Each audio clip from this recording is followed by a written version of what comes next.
Posisi netizen plus 62 ini bahkan jauh di bawah Malaysia ya penyebaran hoax, kemudian ujaran kebencian, diskriminasi hingga bullying. Kerjanya memang cuma ngevlog.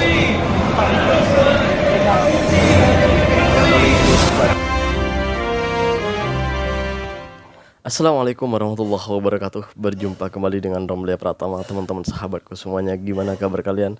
Mudah-mudahan kalian semuanya baik-baik saja beserta keluarganya di sana. Teman-teman sahabatku semuanya, buat kalian yang udah ngedukung, yang baru gabung ke channel ini, yang baru nonton video ini, silahkan di subscribe dulu, di like, di komen guys. Buat teman-teman sahabatku semuanya yang udah ngedukung, support channel ini, terima kasih. Mudah-mudahan kalian semuanya diberikan keberkahan umur, diberikan keberkahan rezeki, dimudahkan segala urusannya, baik urusan dunia maupun urusan akhirat guys.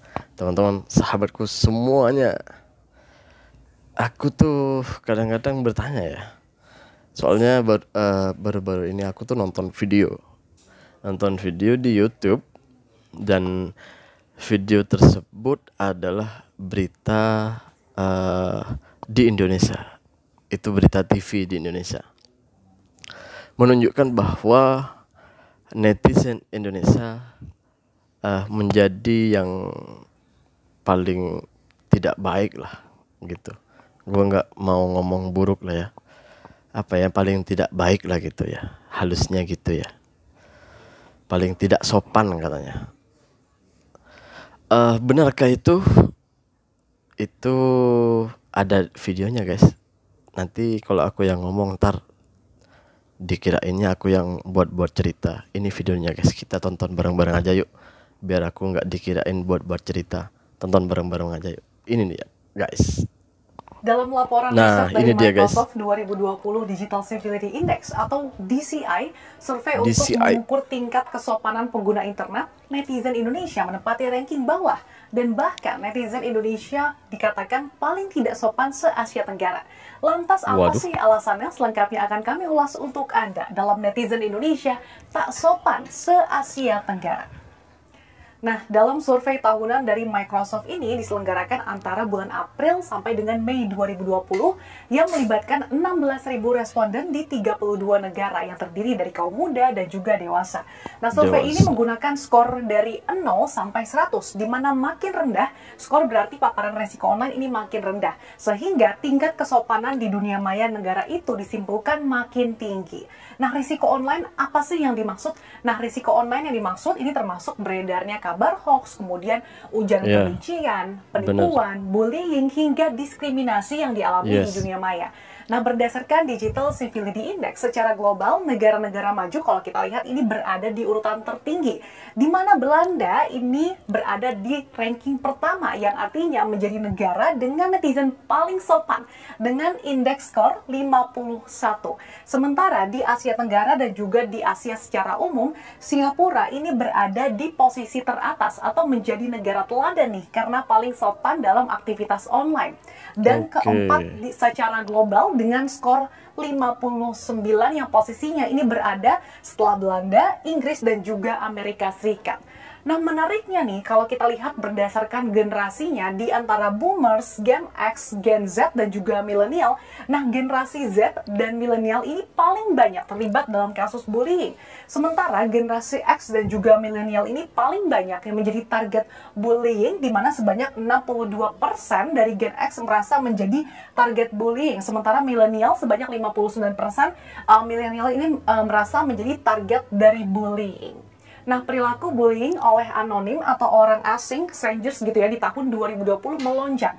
Yang paling tinggi peningkatannya kalau kita lihat ini adalah pelecehan secara online, yaitu dari 25% melonjak menjadi 47%. Kemudian cyberbullying dari 12% menjadi 33%, dan diperlakukan dengan tidak baik ini dari 19% menjadi 37%. Lantas bagaimana dengan ranking netizen Indonesia? Kita lihat di slide berikutnya.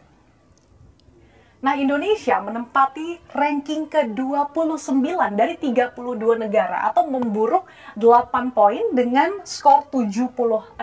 Dengan kata lain, netizen Indonesia mendapatkan predikat paling tidak sopan se-Asia Tenggara.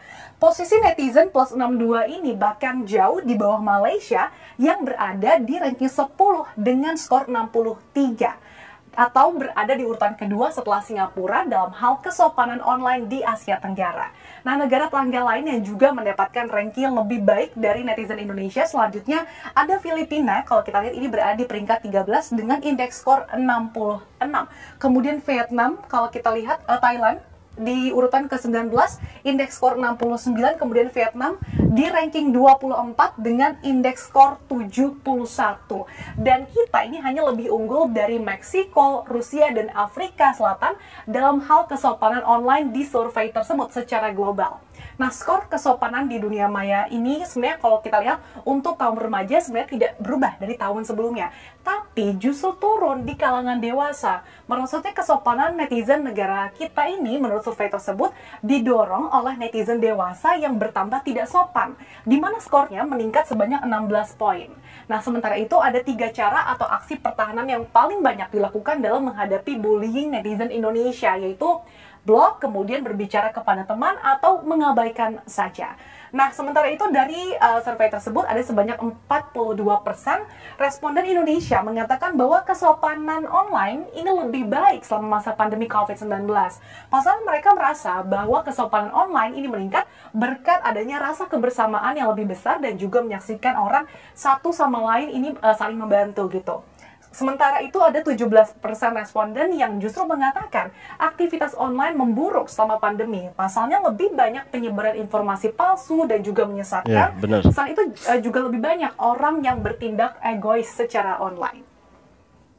Selanjutnya kita lihat, nah dalam riset tersebut, seberapa baik atau buruk kesopanan online ini terkait dengan interaksi yang tidak diinginkan, kemudian interaksi seksual yang tidak diinginkan, kerusakan reputasi, dan ternyata ini ditindas dan dilecehkan justru dinilai lebih negatif atau semakin buruk pada tahun 2020 dibandingkan dengan tahun 2019 yang naik 5 poin.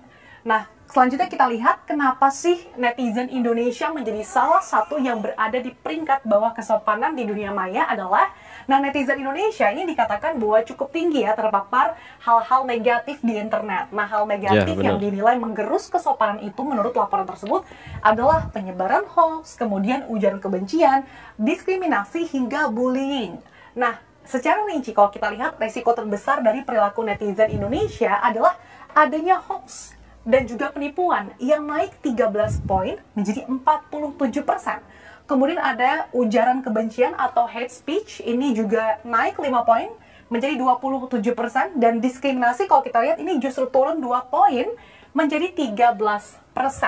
Nah, 48% sumber risikonya ini berasal dari orang asing atau strangers.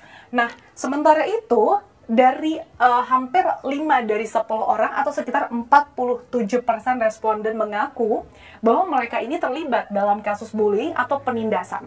Dan 19% responden mengaku bahwa mereka ini sebagai target dari bullying.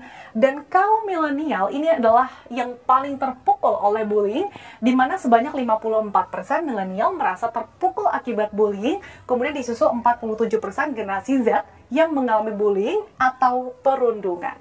Nah, dari yang meskipun kalau kita lihat terlepas gitu ya dari yang biasanya disebut netizen maha benar, namun studi tahunan kesopanan digital ini tentu saja penting gitu ya untuk diperhatikan supaya bisa meningkatkan kesadaran kita dan juga mendorong interaksi yang lebih positif secara online.